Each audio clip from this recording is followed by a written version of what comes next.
Lords. I'm making them 4 at a time. Ain't no thing. And he's got... Now adding on those ghosts Yep. as well, continuing to get those upgrades. The Mobius reactor coming out, so that's going to give him a little bit extra energy, maybe to use for cloak or whatever. And now we see another multi-plonk harass units coming from the south towards that 3 o'clock base for Sleep, while the rest of the army from Dream is actually headed towards that top left. Yeah, even bringing some SCVs. Not sure what he's going to do with those. Maybe just distance mining up. Looks like that.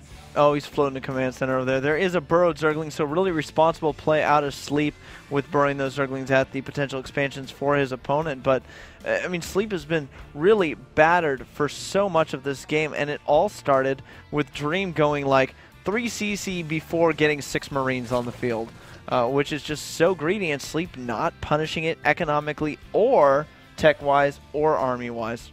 Yep, and we see Dream now with 15 Vikings out with +1. And the fact that he sniped that Spire before means that Sleep, his investment into those Broodlords trying to come back just has not been paid off. No matter how much he invests into that now, I think that Dream's just going to be so well prepared for it, since he knows that his opponent is only working off of at most 1 base here. Yeah, I mean, there are 5 Vikings at a time. That is quite a few Vikings for those of you who are keeping count. There could be 6 at a time, but, you know, just like not able to afford it. He's macroing so well. His natural mind out, his main mind out. And, I mean, it's interesting to note that, like, Dream actually lifted some of those expansions to other locations just so he wouldn't have to spend more money on a command center, because he's making that many units all the time. Yeah, this is just such a huge army. Looking at the Army tab real quick, 156 supply of Army for MVP Dream compared to the 121 for Sleep.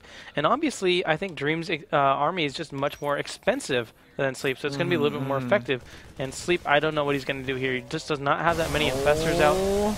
Only 4 out on the field right now. Yep, 4 Infestors out on the field. That's not going to be enough, man.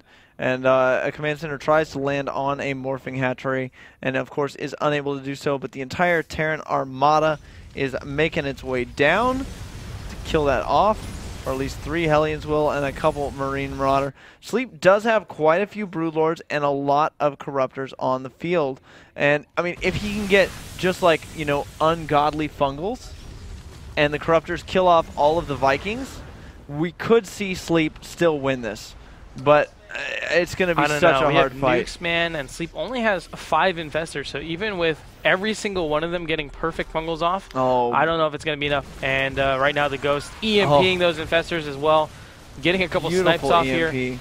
And just there's just not enough army, I don't think, here for Sleep. He's got these Ultras underneath, but look at how many Vikings and how well spread out they are. Yeah, I mean, those Vikings are so well spread out. There's no way you're going to get Fungals on all of them at once, which is what Sleep wants. And as soon as the Fungals are expended, the Bio comes in knowing it can't be dealt with Fungal, but still amazing splitting, keeping just the Marauders in front to tank that Baneling damage and that Ultraless damage, while the Marines do all the actual damage from behind. Vikings are going to land on top of Infestors. There's a scan already down, so there's no way those Infestors are going to live. GG out of Sleep! And Dream takes it 2-1. Wow, what an impressive series there from Dream. Man, just beautiful multitasking every single game, just continually going out with those double drops. Kind of cutting that SCV production, but just the greedy opening allowed him to have so many command centers, so many mules, that he was able to afford just producing so many units at once. And then we saw him get those incredible upgrades, getting the +1 on the Vikings, so that even though he knew that Sleep's Broodlords were going to be significantly delayed, he had 20 Vikings out when Sleep decided to add on more Broodlords. Yeah, he was like, oh, well, I have my Spire back. I guess I can make Broodlords. And Dream's just like, okay, go ahead and do that, buddy.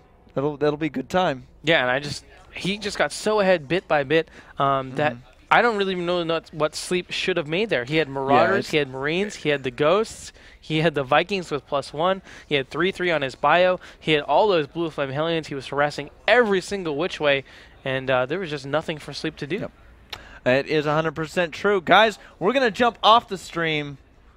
The lovely... Let's see, what does our schedule say? The lovely Axletos and Doa will be sitting in these chairs next, casting a little bit of Clyde versus Ryung. Oh, that should be good. And Clyde plays mech. I love mech. I'm going to watch those from the audience. So stay tuned to StarCraft A stream. I'm Gwen. With me is Thundertoss. Don't go anywhere.